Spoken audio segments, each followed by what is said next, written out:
Hey everyone, I'm Simon Kenyon, and I came to Christ Church for the first time around 13 years ago, and about 12 years ago was the first time I started attending CUB. Well, Church Under the Bridge, it's a church like any other church. It's made up of the people of God, it's made up of people that love Him and worship Him. We used to call it the concrete cathedral under I-35, the church without walls. And it's been going around 30 years and was primarily established for homeless folk who know the Lord and are uncomfortable coming into regular places of worship. A lot of people don't realize there are a lot of people that live on the street who truly love the Lord, and they want a place of worship. They want a place where they can gather together. And there's just something quite humbling, I guess, about joining people who have so many disadvantages and filled with gratitude and love for God. Makes you think when you complain about some of the smaller trivial things in life. If you're in that position, you should come down, join us at CUB, because it'll help reset your priorities and realize how much we do have to be grateful for, and maybe some of the things that we attach too much importance to are not really as important as we think they are. Expect the unexpected, that's for sure. On a practical level, we tend to gather around 9:15 in the parking lot at under I-35 at 6th Street. We'd pray together. I would always give an orientation to everybody that comes. Some come more regularly than others, some may be there for the first time. And can be, a little bit intimidating. I mean, it is a very different culture than we're used to here at Christ Church.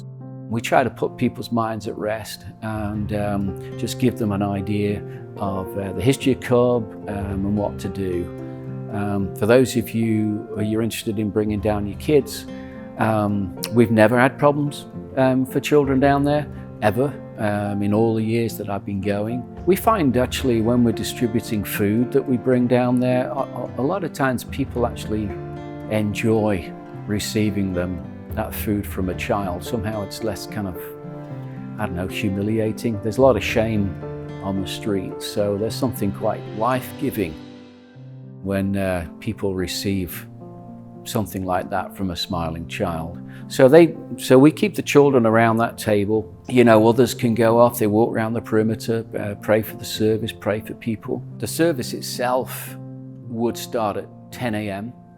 and finishes around 11:45. After that, we hope that people would stay, help us tear things down, put the tables away in the truck and the chairs and so on, clean up, pick up the trash. Usually we try to get away 12:15. There's not many actual practical jobs for people to do, and oftentimes there's more members come down than there are actually jobs to do. But don't let that discourage you, because first and foremost, being down at CUB, it's about being, it's not about doing. It's about sitting next to the people of God, sharing God together and being part of that body. And the most important thing you can do down there is worship.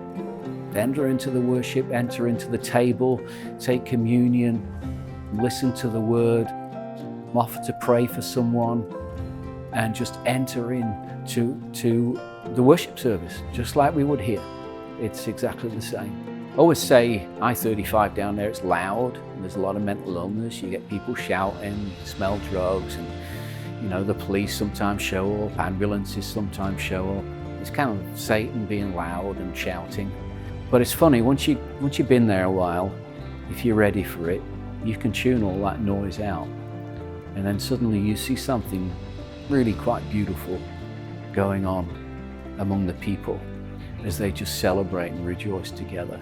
But it's first and foremost, it's a place where God is glorified, His name is lifted up, and where people show their gratitude for Jesus and what He's done for them.